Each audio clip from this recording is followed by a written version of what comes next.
सोच रहा था हम तो आहार दे के आ गए, पुण्य कमा के आ गए, पर बेटा तुमको पता नहीं था कितनी तुमने कोशिश की मन में झूठ बोलने की। बोले एक दिन का, ओ हो एक दिन का। देख ले बेटा 25 क्रियाओं की व्याख्या हो रही है यहां पर।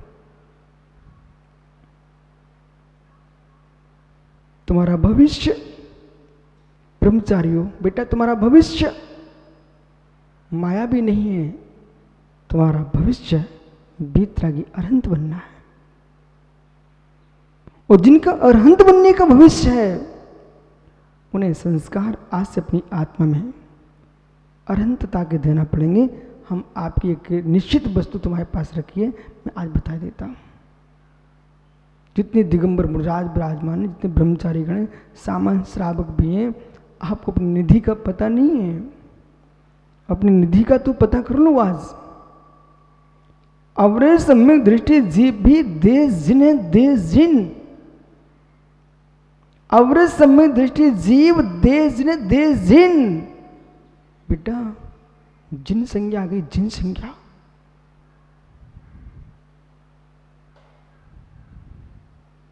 ज्ञानी गया आंख में चिन्हार ना हो, मैं भी जिन हो गया हूं।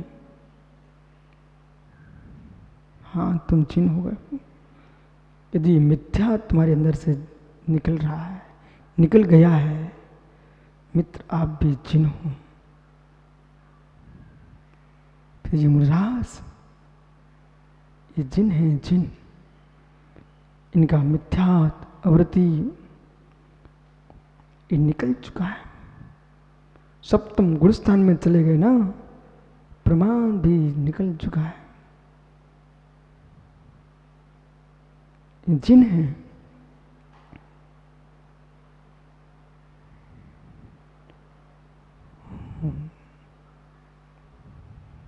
महात्माओं, सद्भाव जी कभी बैठ के सोचना, मैं बालचंद कॉलेज सोलापुर का छात्र वीतरागी दिगंबर मुनि के दर्शन करने आता था।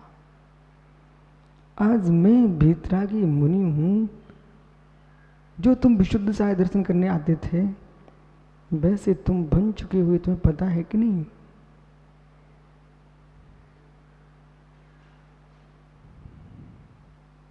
मैं तो सोचता हूं अपने लिए 1988 में आचार्य विराग सागर के दर्शन करने में गया था चैत्यालय मंदिर जी में। दूर से देखा था, दूर से, बालक तेरे पालक भी उनकी सेवा में लगे थे, तेरे पालने वाली भी लगी थी। मैं दूर से देख के आता था, दर्शन करके चला जाता था। वो मुराद प्रवचन कर रहे थे, पर्युषण में तत्वासुत की वाचना कर रहे थे वहां पर चित्तालय जी मंदिर में। तो मैंने दूर से उनको देखा, क्यों भगवान महावीर की ये मुद्रा है। तो उनको देख करके मुझे बहुत आनंद आता था। ज्ञानी देख काशी पेन मेरे हाथ में, और किसी को दूर से अच्छा लग रहा है, उसे ही मिल जाए तो आनंद आएगा कि नहीं आएगा? बेटा आप जिन्हें महाराजों को पहले देखते थे दूर से, आत्म मुनि संघ के सदस्य बन के जी रहे हो। क्या तुम्हारा पुण्य है? पूर्व का जो उदय में आया है, प्रणाम प्रशस्त हैं, तो क्या पुण्य भाव है? दो जगह बांट दिया हमने, देखो एक इसमें में मुनि संघ के सदस्य बन के तुम बैठे हो। निखिल क्या पुण्य उदय है तुम्हारा बेटा? और भद्र प्रणाम चल रहे हैं, क्या प्रशस्त पुण्य प्रणाम है तेरे? यही आज के प्रणाम।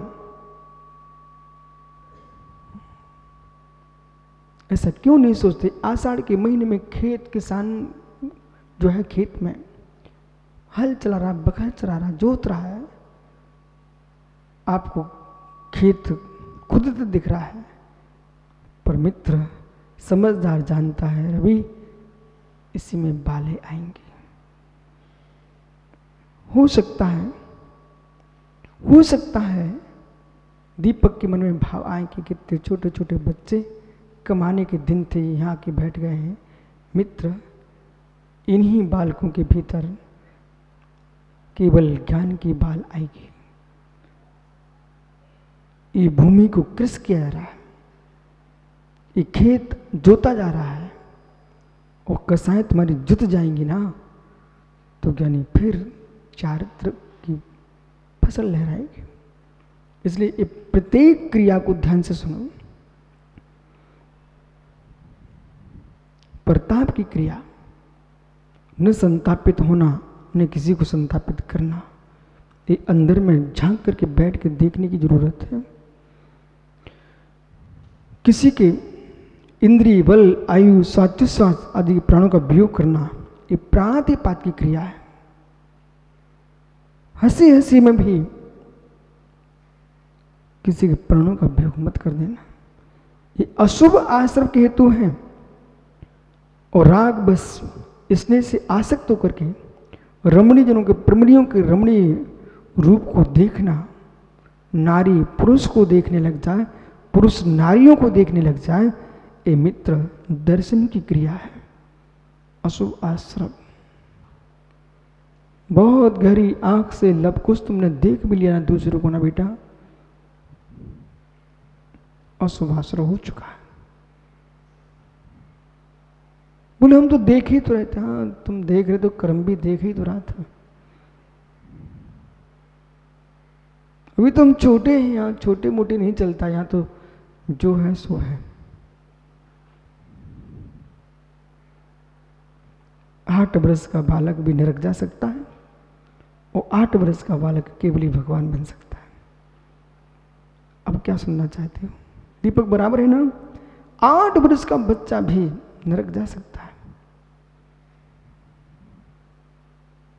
वो 8 वर्ष का बालक भी केवली भगवान बन सकता हो। नन्हे से केवली भगवान क्या सुंदर लगते हैं गंधकुटी में।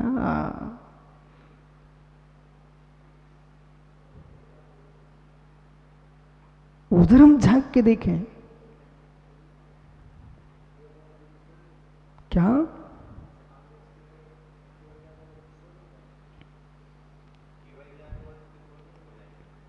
क्या हो जाएंगे? हे मित्र, केवल ज्ञान होते ही जो अवस्था जैसी रहेगी अब वैसी रहेगी। यदि केश रुंचन करके मुनिराज बैठे तो उनके केश रुंचन ही रहेंगे अब। और 8 वर्ष के मुनिराज केवली भगवान, ओहो क्या सुंदर लगते होंगे। आयु बढ़ेगी तब बढ़ेंगे ना, अभी तो 8 ही वर्ष के ना।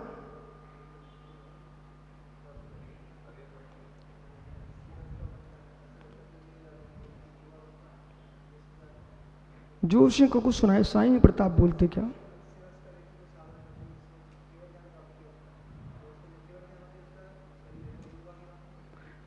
है मित्र, ऐसी व्याख्या नहीं, युवा के समान नहीं होंगे, उस परम औदारिक शरीर को प्राप्त हो जाएंगे।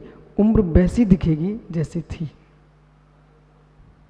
यदि 80 साल के मुनिराज को केवल ज्ञान हो गया, वो 80 साल के थे, तो सर्वांग उनका परम औदारिक शरीर हो जाएगा, लेकिन चेहरा उनका बच्चे जैसा नहीं दिखेगा, चेहरा उनका बोई दिखेगा, लेकिन सुंदर होगा।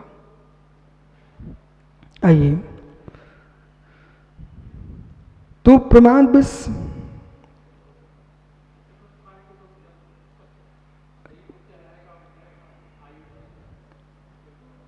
सब रहेगा, लेकिन युवावस्था युवावस्था दिखेगी, बाल्यावस्था बाल्यावस्था दिखेगी, और वृद्धावस्था वृद्धावस्था दिखेगी। प्रमाद के बस सचेतन आदि पदार्थों का स्पर्श करने की इच्छा होना, ये स्पर्श की क्रिया है। और मित्र महात्मा राकेश भैया नए नए उपकरणों को संग्रह करने के भाव हैं। अभी पुरानी हो गई वस्तु। मित्र, नई वस्तु जैसे जैसे आएगी तो राग भी नया आएगा, इसमें कोई शंका है क्या आपको? वो करना भी नहीं। व्यवहार में तुमको राग में क्या अच्छा लगता है, क्या बुरा लगता है, लेकिन कर्म से बचने की दृष्टि तुम्हारी है। तो मित्र अवरल भाई, नया वस्त्र, नया ग्रंथ, नई लेखनी, हर वस्तु तुमको प्रतिदिन नहीं चाहिए है। और जैसे ही माना कि तुम्हारे पास वस्तु है और किसी को आवश्यकता उसके लिए आई है, तुम खड़े हो गए, हमको चाहिए है, प्रत्यात्म की क्रिया। और जो व्यक्ति नवीन नवीन उपकरण रख रहा है, प्रत्यात्म की क्रिया तो होगी ही, साथ में तुम्हें अंतराय कर्म का भी बंध होगा। संदीप भाई सुन रही क्या? अंतराय कर्म का बंध कैसे हो जाएगा? इसलिए हो जाएगा, आपके पास पुरुष वस्तु थी और तुम संग्रह करते चले जा रहे हो, मित्र दूसरे के लिए कम पड़ेगी।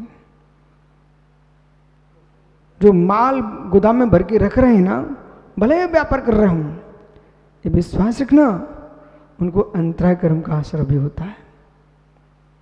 क्योंकि तुम इसलिए बंद इसलिए रखे होगे, हम बाजार में नहीं लाएंगे तो भाव बढ़ेंगे,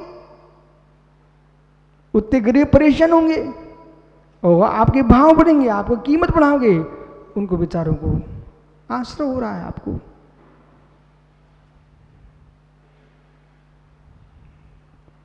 इसलिए नवीन नवीन उपकरण की दृष्टि है, वो प्रत्यात्म की क्रिया है। तुम ब्रह्मचारी हो, ये ग्रस्त है, नवीन साधु हैं, चटाई चाहिए हमको, यदि व्यवस्थित है फिर भी हमको नहीं चाहिए है, आश्रम तो हुआ, उसे कोई टाल नहीं सकता। देखो, आगम के साथ विपरीत कथन नहीं हो सकता। कोई भी सामग्री आपके पास काम में आ रही है, वो विकृत नहीं है, नष्ट नहीं हुई है, फिर भी तुम नवीन नवीन की इच्छा रखते हो, प्रत्यात्म की क्रिया।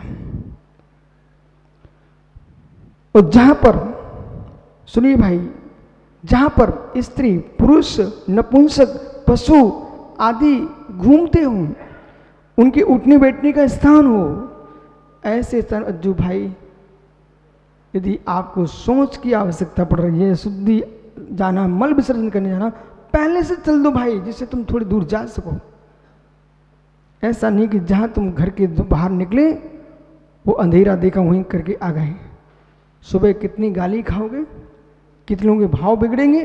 और साथ में जिस तरीके से बैठा जाता वैसे बैठना सीखो। कुछ लोगों तो बैठने ही नहीं आता है, जहां लोग आ रहे जा रहे उसके सामने बैठेंगे वो। ये ऐसा नहीं कि तुम मुरजाज बन गए, मुरजाज बने हो मुरजाज के लिए, लेकिन लोक मर्यादा भंग करने के लिए मुरजाज नहीं बने आप। मुनिराज भी ओट में ही बैठेंगे, ऐसा नहीं कि कहीं भी रोड पे बैठ के आ जाए, लोग आ रहे जा रहे हैं। ये सारी आगम में लिखी हुई बातें हैं। अब तुम लोग शंका कर रहे ऐसे बेढंग क्यों हो, इतना आज तक तुम पढ़े लिखे, आज तक तुम लोग शंका करने नहीं सीख पा रहे हो। जहां लोग सामने खड़े होकर निकल रहे हैं उधर तुम मुंह करके लोग शंका को बैठे हो। अरे दीवार पर आड़ करो, दीवार के ऊपर मुख करो, ये सीखो भाई सौम्य सागर जी। नहीं तो बेटा विश्वास रखना, लोग तुमकी पूजा तो करेंगे पर ये मन में जरूर सोचेंगे मुरझा तो बन गया लेकिन विवेक अभी तक नहीं आया, विवेकहीन प्रवृत्ति है। तो जहां लोगों को आना जाना है वहां सोच आदि क्रिया नहीं करना। यदि करते हैं, मल विसर्जन करते हैं, तो समन्तानुपात की क्रिया है, ये अशुभ आश्रम का कारण है, आपको बोध होना चाहिए।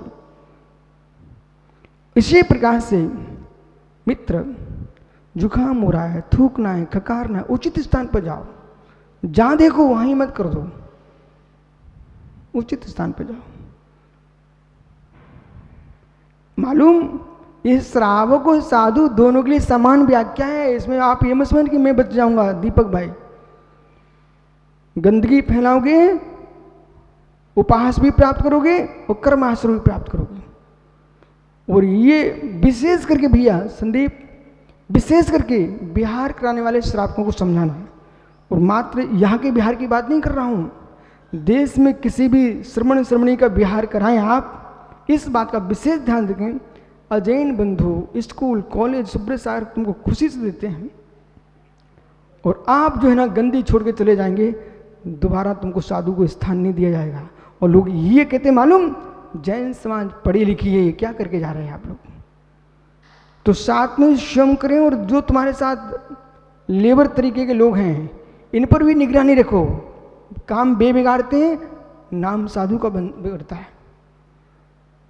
कई बार दीपक हमको अच्छे से मालूम है, लोग बोलते महाराज जी हम नहीं दे पाएंगे, बोले पूरे भोजन की गंदगी हमारे यहाँ फेंके गए हैं।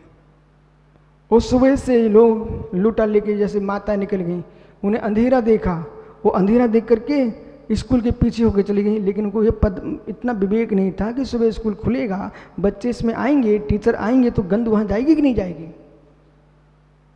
आपको लघुशंका का स्थान दिया गया है निश्चित स्थान पर। बोले हमको तो अलग से बैठना है, अलग से बैठना है, मैं तो अलग से दिखाने के चक्कर में सुबह लोग जब जाग के देखते थे पता चला बोले पूरा स्थान गंदा करके चले गए। ये बातें मात्र यहाँ तक के लिए नहीं है, जो तुम्हारे संपर्क में आए उन सबको समझाना, भाई देश में तुम्हारा जैन समाज का पढ़े लिखे में नाम चलता है, और जैन साधु को लोग भगवान के रूप में देखते हैं। तुम्हारे चक्कर में कोई भगवान पर अश्रद्धा ना आ जाए। चारुकीर्ति भट्टारक जी को समत सागरित चारुकीर्ति भट्टारक जी को जाना पड़ गया एक जगह। अभी अपन 18 के अभिषेक में जा रहे थे, एक कोई संघ विशेष था, वो चारों तरफ गंदी छोड़ छोड़ के आ रहे थे। तो मतलब भट्टारक जी को बोलना पड़ा, भैया महाराज ऐसा मत करो, फिर आगे साधुओं को नहीं मिलेगा स्थान। तो सिंह भैया यदि समाज की मीटिंग बिठा लेते आप किसी धार्मिक अनुष्ठान में, बीच बीच में ये भी समाज को सिखाना चाहिए। किसी भी स्थान पर जाओ, अब नागपुर में इतना सुंदर भवन दिया, और लोग मालूम ऐसे अनोखे प्रचार के लोग आए, जहां उनके रसोई घर थे वहां पर मल छोड़ करके ढक के आ गए। अब एक जगह तो एक ज्ञानी ने एक सीढ़ी के नीचे कर दिया, हमने कहा भाई उठा के आ जब तभी तू सुधरेगा। तो अंकुश इतना कठोर व्यवहार इसलिए करना पड़ता है, नहीं तो धीरे से तुम ढक के चले गए, बोले गोली उठा लेगा।